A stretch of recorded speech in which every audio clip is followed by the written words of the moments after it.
IDF soldier کے کندھے پر نظر نہیں آیا۔ اچھا، مختلف جو وہ امریکی اور یہودی جو سوشل میڈیا کے آؤٹ لیٹ ہیں ان پہ جا کے چیک کیا تو وہ بھی اس پہ اچنبھا ہے کہ یہ نقشہ کہاں سے آیا، چونکہ IDF والے کہتے ہیں یہ نقشہ تو ہمارے یونیفارم میں ہے ہی نہیں، اور جو تصویر چل رہی ہے وہ صرف ذرا سا ٹکڑا ہے، یا تو کسی نے چلائی ہے جان بوجھ کر، اس میں کوئی نہ شولڈر ہے نہ کندھا ہے، بس وہ کٹ اینڈ پیسٹ ہے۔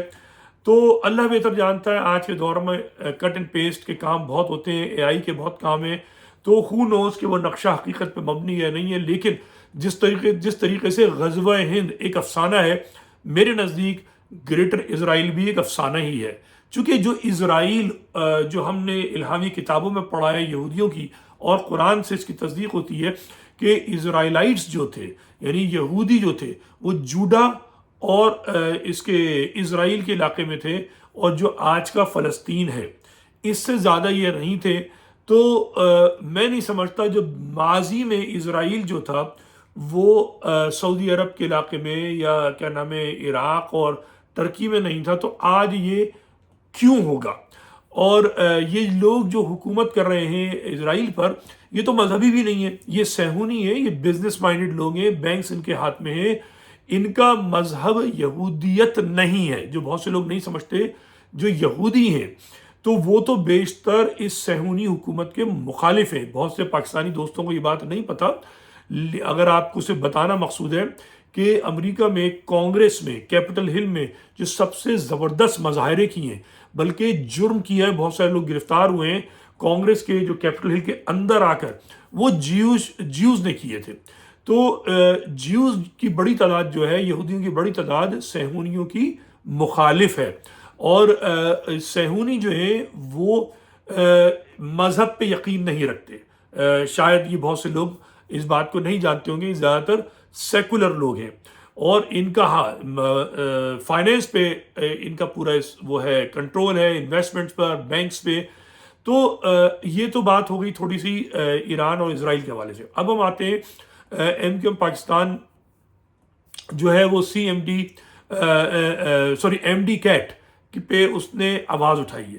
اس نے آواز کیوں اٹھائی ہے؟ اس نے آواز اس لیے اٹھائی ہے کہ ہم جیسے لوگ سوشل میڈیا پر اس پہ شور مچا رہے ہیں، اور ہم سے پہلے جن لوگوں نے ایکشن کمیٹی بنائی ہے، اور آفاق احمد صاحب جو MQM مہاجر قومی موومنٹ کے لیڈر ہیں، چیئرمین ہیں، انہوں نے بھرپور آواز اٹھائی ہے۔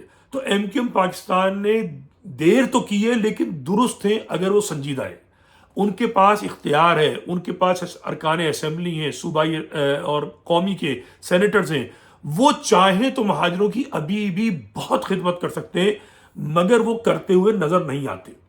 آفاق احمد صاحب نے اس ایشو کو بڑے زور سے اٹھایا تھا، ایکشن کمیٹی اٹھا رہی ہے، MQM بہت دیر سے آئی ہے مگر درست آئی ہے، اور یہ اس بات کی نشاندہی ہے کہ جب ہم اور آپ اور گراؤنڈ پہ جو قیادت ہے آفاق احمد، اگر وہ صحیح فیصلے کریں گے، صحیح بات پر آواز اٹھائیں گے، تو جو صاحب اقتدار طبقہ ہے، MQM صاحب اقتدار ہے، وہ ڈرامے بازی نہیں کر سکتی کہ جی ہم احتجاج کر رہے ہیں۔ ابے تم حکومت میں موجود ہو، وفاق میں موجود ہو، وفاق میں پیپلز پارٹی موجود ہے، تم جو پیپلز پارٹی سے تمہاری فرینڈلی اپوزیشن ہے، تو you have to do something, ٹھیک ہے؟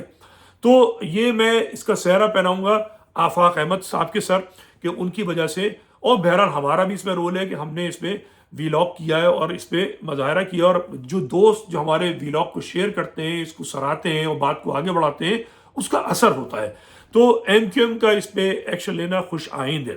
دوسری چیز جو ہم نے دیکھی، مصطفیٰ کمال صاحب نے بھی دیر سے مگر درست 1 اکتوبر کے آخری، وہاں پہ رات ہو چکی تھی تقریباً، سمجھ لیں بہت دیر میں انہوں نے لیاقت علی خان کی پیدائش پہ ٹویٹ کی ہے، ٹھیک ہے؟ میں نے تو یہ بات 2 ہفتے پہلے کہی تھی کہ یوم پیدائش سے لے کر یوم شہادت تک باقاعدہ ہمیں ہفتہ منانا چاہیے، پورے دن ایام منانے چاہیے، کیونکہ لیاقت علی خان مہاجر قوم کے بہت بڑے محسن ہیں، بابائے متروکہ سندھ ہے، جس کو پوری مہاجر قوم بھلائے بیٹھی ہے۔ انہوں نے آپ کو زمین، فرزند زمین بننے کا آئینی، قانونی، بین الاقوامی معاہدوں کے ذریعے ایک مقام دیا ہے، مگر آپ کو خیال نہیں ہے، ٹھیک ہے؟ تو میں مصطفیٰ کمال صاحب کو خراج تحسین پیش کرتا ہوں، اور بھی جو MQM پاکستان کے جو لوگ ہیں جنہوں نے لیاقت علی خان کے یوم پیدائش پر جو ہے ٹویٹس کی ہیں، دیر سے کی ہیں مگر درست کی ہیں، اور اس موقع پہ یہ کہنا چاہوں گا کہ 16 اکتوبر کو لیاقت علی خان کا یوم شہادت ہے. آپ جتنے بھی مہاجر ہیں، میرا آپ سے درخواست ہوگی جو لوگ کراچی میں ہیں کہ وہ لیاقت علی خان کے مزار پر حاضری دیں. MQM پاکستان، مہاجر قومی موومنٹ، ان سب پر لازم ہے. اور نوجوانان مہاجر جو ہیں، جو مہاجر کلچر ڈے مناتے ہیں، ان سب سے میری مؤدبانہ التماس ہے کہ وہ 16 اکتوبر کو لیاقت علی خان کے مزار پر حاضری دیں، فاتح خوانی کریں، پھول چڑھائیں، اور شہر میں لیاقت علی خان کی زندگی، ان کی خدمات، ان کی قربانیاں اور ان کے جو مہاجر قوم پہ احسانات ہیں اس پر جو ہے باقاعدہ تقریبات رکھی جائیں. تو اچھا، ایک اور بات وہ یہ ہے کہ متحدہ لندن کی جانب سے بہت عرصے بعد میں نے یہ نوٹ کیا کہ انہوں نے کسی ایشو پہ بات کی ہے. کوٹا سسٹم پر ان کی ٹویٹس آئی ہیں، جو ایک خوش آئند عمل ہے. یہ اچھی عمل ہے، اچھی بات ہے، کیونکہ اب تک تو یہ ہو رہا ہے کہ ان کا صرف ایک ہی کام ہوتا ہے، الطاف الطاف الطاف. الطاف کی پیدائش ہو گئی، اس سے سالگرہ ہو گئی، الطاف کو یہ کرو، الطاف کو یہ کرو. ان کی زندگی کا محور صرف الطاف ہے. پہلی بار لگا کہ انہوں نے مہاجر ایشو پر بات کی. حالانکہ ضرورت ہے کہ وہ احساس ذمہ داری کریں کہ 35 سال الطاف کی قیادت میں جو کچھ ہوا وہ اس پہ کوئی شرمندگی نہیں ہے. الطاف گروپ کے ایک صحافی ہیں، میرے تو چھوٹے بھائی کی طرح سے ہوتے ہیں، کامران رضوی میرے دوست ہوتے تھے، ان کے چھوٹے بھائی ہیں نعمان رضوی. انہوں نے کہا کہ 3 پوسٹر بوائز جو ہیں انہوں نے کوٹا سسٹم کو 20 سال کے لیے بڑھا دیا. میرے خیال میں ان کی مراد ہوگی خالد مقبول صدیقی، فاروق ستار اور مصطفیٰ کمال. مگر میں نے ان کو ظاہر ہے میرا تو بائیکاٹ ہے، میری ٹویٹس کو کوئی جواب نہیں دیتا، لیکن میں نے ان کو رپلائی کیا ہے کہ بھائی پوسٹر بوائز اتنے اہم نہیں ہیں، پوسٹر باپ سے سوال کیجئے کہ 35 سال اس کی قیادت میں MQM نے کیا کیا. یہ تو پوسٹر بوائز جو ہیں وہ تب تو فوج کے لوگ ہیں، ٹھیک ہے نا، جو ان سے کہا جاتا ہے یہ کٹ پتلیاں ہیں. مگر الطاف صاحب تو بقول آپ کے کٹ پتلی نہیں تھے، وہ تو مہاجروں کے قائد تھے، باپ تھے، سب کچھ تھے نا. تو انہوں نے کیا کیا کوٹا سسٹم کے لیے. 79 میں تنظیم بنائی تھی کوٹا سسٹم کے خاتمے کے لیے. تو جب ابھی 2016 تک تو وہی قائد تھے نا، تو ان سے جا کے پوچھئے، پوسٹر باپ سے پوچھئے، پوسٹر باپ سے کہ اس نے مہاجروں کے لیے کیا کیا. 18ویں ترمیم فاروق ستار سے کیسے منظور کروائی. یہ جو مشرف کا بہترین دور تھا اس وقت اس نے کیا کیا.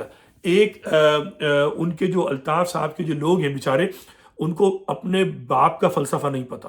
وہ جناب سندھی بولنے والوں کی ایسی تیسی کر رہے ہیں، صوبے کی حمایت کر رہے ہیں، ٹھیک ہے نا. صوبہ کے جو کہ فوج کے جرنیل نے ایک شوشہ چھوڑا ہے، اس سے زیادہ اس کی حیثیت نہیں ہے.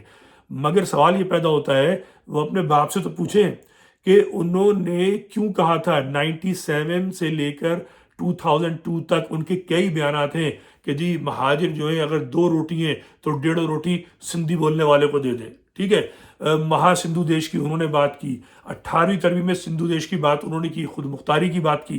تو بھائی جب آپ نے خود اپنے بھرپور طاقت کے دور میں آپ نے مہاجروں کو بھلا دیا، تو بھائی اب کیوں آپ بلا وجہ میں آپ وہی بات کیجئے جو آپ کے باپ اور آپ کے قائد کرتے ہیں. ٹوپی پہنیے، اجرک پہنیے اور جو ہے سندھو دیش کی بات کریں. بہرحال ہماری بات جو ہے وہ مختصر ہوئی. انشاءاللہ پھر آئندہ جو بھی اہم موضوعات ہوں گے اس سے بات کریں گے. اپنا خیال رکھیے. لیاقت علی خان کا یوم شہادت منانا ہرگز نہ بھولیے گا. خدا حافظ.